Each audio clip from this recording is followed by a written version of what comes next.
Bonsoir à toutes et à tous et merci de rester fidèles au programme du soir sur New World. Bienvenue dans Regard Croisé, le deuxième numéro de cette semaine.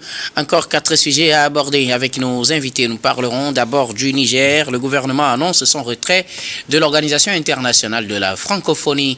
Deuxième sujet, nous parlerons de la République démocratique du Congo.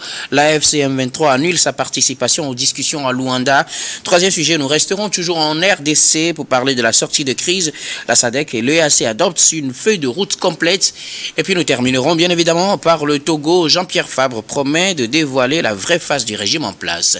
Et pour en parler ce soir, 2 invités pour le moment sur ce plateau. Avec moi, Louis Kamako, vous êtes journaliste et analyste politique. Bonsoir Louis et bienvenue. Bonsoir docteur, bonsoir mon co-débatteur. Salut à tous les téléspectateurs et téléspectatrices de la télévision du Monde Nouveau. Merci beaucoup à vous Louis d'avoir répondu à notre invitation. Merci aussi à vous pour l'invitation. Merci.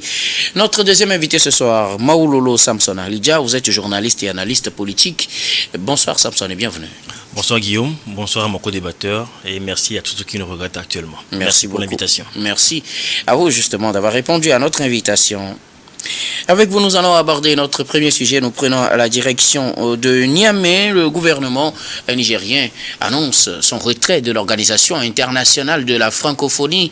Le Niger est membre de l'organisation depuis 1970 et annonce finalement son retrait de cette organisation à laquelle elle a suspendu sa participation depuis décembre 2023 à la suite des sanctions de l'OIF, faisant suite également au coup d'État de juillet 2023 qui a renversé le régime de Mohamed Bazoum.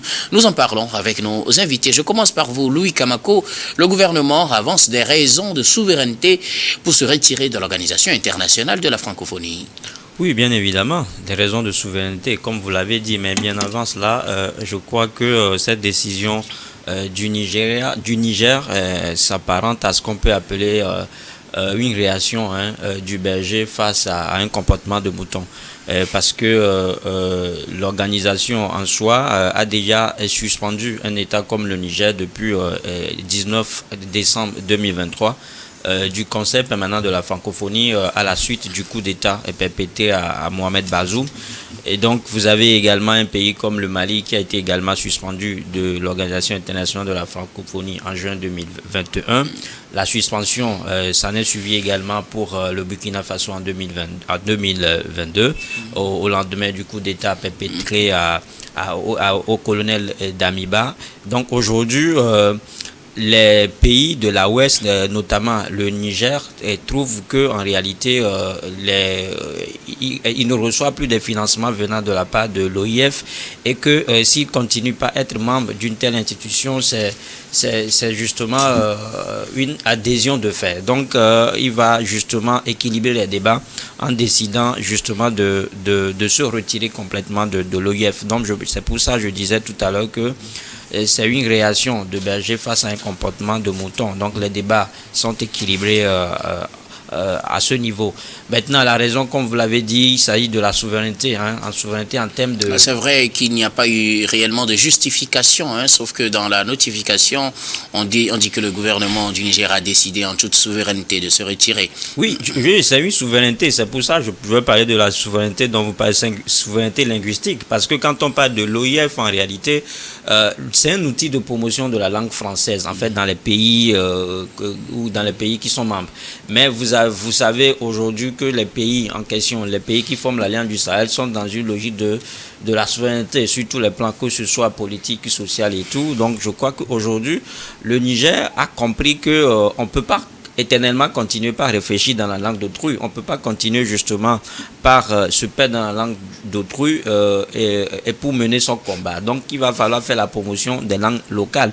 Quand vous arrivez dans un pays comme le Mali, les dernières tests constitutionnels, bien la dernière loi fondamentale officialise certaines langues comme langue officielle. Donc ça veut dire que le français en réalité n'est plus la langue officielle au Mali. Donc je pense que ça va également ça va être observé dans les autres pays également. Donc la souveraineté en termes linguistiques aussi, ça va être indispensable dans un combat où on veut justement se démarquer totalement d'un pays comme la France qui est considéré aujourd'hui comme étant le néo-colon. Donc à côté de là, je crois qu'aujourd'hui tous ces États-là pays-là se sentent aguerris justement pour se départir complètement de la France. On apprend justement la création, bien l'officialisation tout récemment d'une banque régionale, la Banque confédérale internationale pour l'investissement et le développement de l'AOS, qui va permettre en fait justement à ces pays-là de finaliser ou bien de financer des projets stratégiques et de réduire en fait la dépendance économique vis-à-vis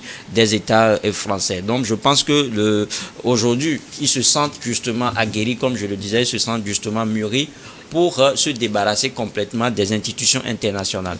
Et donc je crois que c'est dans cette logique-là que cette annonce ou bien que cette décision a été prise. Raison donc politique et linguistique, nous y reviendrons tout à l'heure, toujours avec vous, Louis Kamako, mais bien avant, Maololo Samson Aridja, le Niger annonce son retrait de l'Organisation internationale de la francophonie, une annonce faite ce lundi 17 mars. Oui, je pense que vous avez oublié de préciser que l'annonce a été faite de façon conjointe avec le Burkina Faso, pas dans le même communiqué, mais le Burkina Faso vient de prendre une décision similaire aussi. C'était un retrait prévu parce que le Niger est dans une logique de rupture avec beaucoup d'institutions depuis un certain temps maintenant.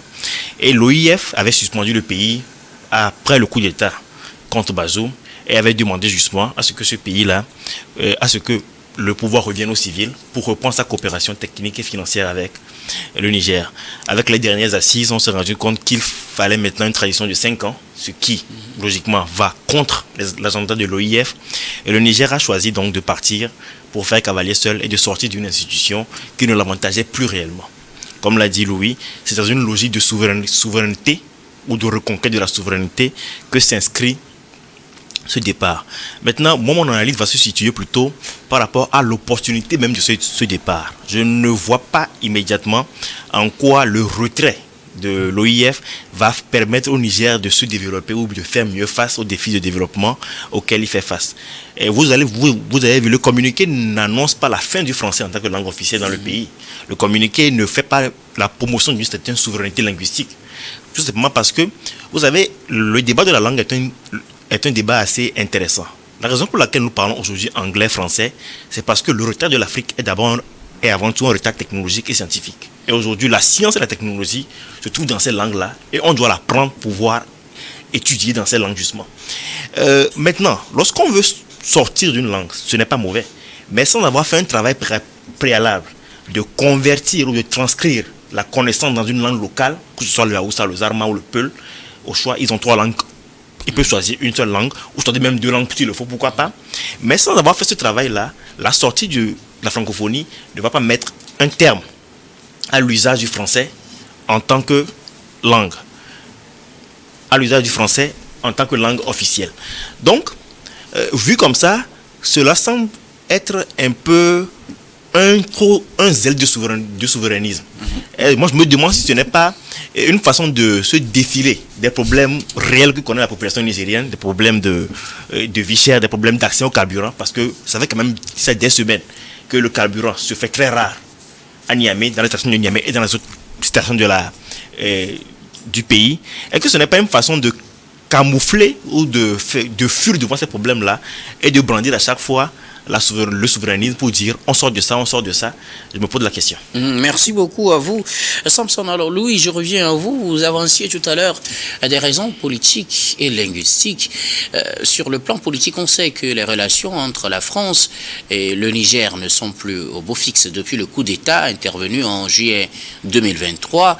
Et donc en sortant de la francophonie, on pourrait imaginer le coup politique pour la France qui perd déjà le pied sur le continent africain, mais sur le plan linguistique, qu'est-ce que cela change pour le Niger? Quand on sait que, comme l'a dit Samson, le communiqué ne fait mention, ou du moins c'est jusqu'à présent, peut-être on espère le voir dans les jours à venir, on ne fait mention de la promotion d'aucune langue nationale du Niger qui vient en remplacement du français. Le Niger n'a pas dit aussi qu'il abandonne l'utilisation du français. Le Niger sort uniquement de la francophonie, vous l'avez dit, outil de promotion de la langue française, mais qui va au-delà de la promotion seulement de la langue française. Oui, justement, mais ce qu'il faut noter, c'est-à-dire que ça veut dire tout simplement qu'au Niger, la place de la langue française sera reléguée désormais au second plan. Sera. Oui, sera. Sera. Je ne veux pas utiliser le conditionnel. C'est ça. J'utilise L'indicatif, mot le futur. oui. Ça veut dire que c'est un travail qui va se faire, c'est un travail de longue haleine qui va se faire. Donc c'est les prémices justement d'arriver à une langue nationale souveraine justement sont en train d'être lancées, comme tu l'as dit, parce que jusque-là, on n'a pas dit que la langue française sera suspendue sur le sol nigérien. Ça veut dire qu'il y a un travail qui se fait en amont. Pourquoi ne pas attendre peut-être de faire peut-être la promotion comme le Mali l'a fait, d'élever une langue nigérienne à un niveau un peu plus élevé au plan de l'utilisation officielle et là, logiquement, sortir de la francophonie et faire place à cette langue-là. Non, je pense que chaque gouvernement a sa façon de fonctionner. Et c'est pour ça que je dis que c'est un processus. En sortant cette communiqué-là, en sortant ce communiqué, les autorités nigériennes savent que ça va faire des remous, ça va chuter de la vague. Et dans le système éducatif, les gens vont commencer par se poser des questions, que la langue française n'est plus privilégiée en tant que telle. Donc c'est une façon... Est-ce qu'il n'y a pas une nuance à faire entre le fait de sortir de la francophonie et le fait d'abandonner la langue française? Non, mais la francophonie, c'est quoi? J'ai dit tout à l'heure que l'objectif premier d'une telle institution, c'est de faire la promotion de la langue française dans les pays membres. L'opposé de la francophonie, c'est le Commonwealth. Et donc aujourd'hui, on sait qu'à peu près que l'anglais est devenu presque une langue commerciale au-delà de tout. Donc si justement il faut garder une langue, ou bien s'il faut avoir une langue à laquelle toutes les communautés peuvent s'identifier, je parle de justement en termes international, on peut aujourd'hui préférer la langue anglaise à la langue française. Ça veut dire tout simplement que même si sur le plan local, on ne peut pas promouvoir une langue, par exemple, comme le Haoussa, qui relie le Mali, le Burkina Faso et le Togo, je crois qu'on peut opter pour l'anglais. C'est-à-dire que le Niger peut sortir de l'UFOF pour adhérer au Commonwealth. Comme ici, par exemple, chez nous, est-ce que ce ne serait pas, comme on le dit, bonnet bleu, bleu, bonnet? Non, parce qu'on sait que les relations entre le Niger et les pays occidentaux, ce n'est pas vraiment ça, ce n'est pas seulement la France. C'est-à-dire qu'on sait qu'on ne peut pas, aucun pays ne peut pas vivre en France en fait. C'est-à-dire qu'on ne peut pas vivre en autarcie. Aujourd'hui, on a besoin de parler pour que les autres nous comprennent et que nous avons besoin aussi de comprendre les autres. Et aujourd'hui, la seule langue qui nous unit, qui nous lie, à peu près, c'est la langue anglaise. Donc, c'est pour ça que je dis qu'aujourd'hui, on a compris que l'anglais vaut mieux, ou bien l'anglais a plus de la valeur que le français. On attend de voir. Ce que je dis, c'est objectif. Mais au-delà de tout, je crois que nous tendons vers la promotion des langues locales et c'est le premier pas qui vient d'être fait par les autorités nigériennes. On attendra de voir si c'est dans une logique de promotion des langues nigériennes que cette décision est prise, parce que pour le moment, comme je le disais, aucune mention n'a été faite des langues nigériennes. La nature aurait du vide. Je ne pense pas qu'on a suspendu. On est sorti de l'UEF ou de vide. Merci beaucoup. Voilà. En tout cas, on attendra de voir. Peut-être, pourquoi ne pas initier la Oussaphonie ou je ne sais quoi. Pourquoi pas. Merci beaucoup. Alors, Samson, vous disiez tout à l'heure que le français, d'une certaine manière, s'impose en matière de connaissances pour ces pays et que du moment où on n'a pas fait une promotion, on n'a pas élevé une langue nationale du Niger au rang du français en tant que langue officielle, en tant que langue de travail ou je ne sais quoi au Niger, il ne faut pas le voir sur le plan linguistique. Mais la francophonie, ce n'est pas seulement la promotion de la langue française, c'est d'autres aspects. Ne pourrait-on peut-être pas imaginer que cette sortie n'est pas forcément une sortie pour la promotion linguistique des langues, si je peux me permettre, au Niger, mais aussi pour peut-être, comme ils l'ont avancé, pour des raisons de souveraineté diplomatique, souveraineté politique, souveraineté culturelle, on décide quand même de se débarrasser de tout ce qui nous lie à la France. Oui, c'est clairement une rupture avec la France et il ne faut pas aussi oublier que jusqu'à maintenant, la francophonie continue par exiger un retour à l'ordre constitutionnel pour reprendre sa coopération. Donc le Niger, en continuant par être membre de la francophonie, ne gagnait pas grand-chose parce que ce n'est pas pour demain le retour à un régime civil.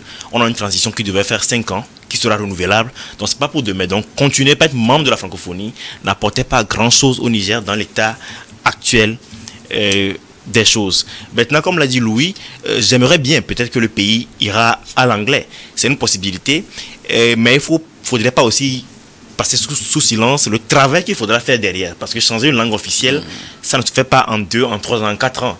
La preuve, le Togo est membre du Commonwealth depuis un certain nombre de temps, mais beaucoup d'élèves togolais n'arrivent toujours pas à s'exprimer aussi bien en anglais qu'ils le font en français. Lorsque on a partagé 50 ans, un demi-siècle ou un siècle parfois pour certaines colonies avec une langue, la langue finit par rentrer dans les habitudes culturelles même du pays qui la parle. Maintenant, le débat sur la langue est un débat important, certes, mais j'aimerais quand même attirer l'attention sur un fait. Les Français aujourd'hui se disent être descendants des Gaulois, mais la langue gauloise est présente à moins de 10% dans la langue française actuellement. C'est-à-dire que le français tel qu'on le parle aujourd'hui est une évolution, une mutation de l'ancien latin et mélangé avec d'autres langues. Malgré qu'ils soient aujourd'hui des Gaulois, ils parlent une langue qui n'est pas gauloise et qui comprend très peu d'éléments du gaulois. C'est pour vous dire qu'à un moment donné, la langue française n'est plus, est certes une langue française à la base, une langue de la France à la base, mais est devenue une langue commune à une mosaïque de peuples. Donc sortir du français, pourquoi pas? Ne plus utiliser le français comme langue officielle, pourquoi pas? Mais il faudrait qu'un travail sérieux soit fait derrière. Et moi, tout en encourageant ce talent souverainiste, j'aimerais vraiment à ce que ce ne soit pas un drapeau qui soit brandi à chaque fois pour masquer les vrais problèmes que connaît le pays, qui sont des problèmes économiques, sécuritaires et de développement. Merci beaucoup à vous tous pour vos contributions. Nous allons marquer la première pause, puis on reviendra tout à l'heure pour la suite de cette émission.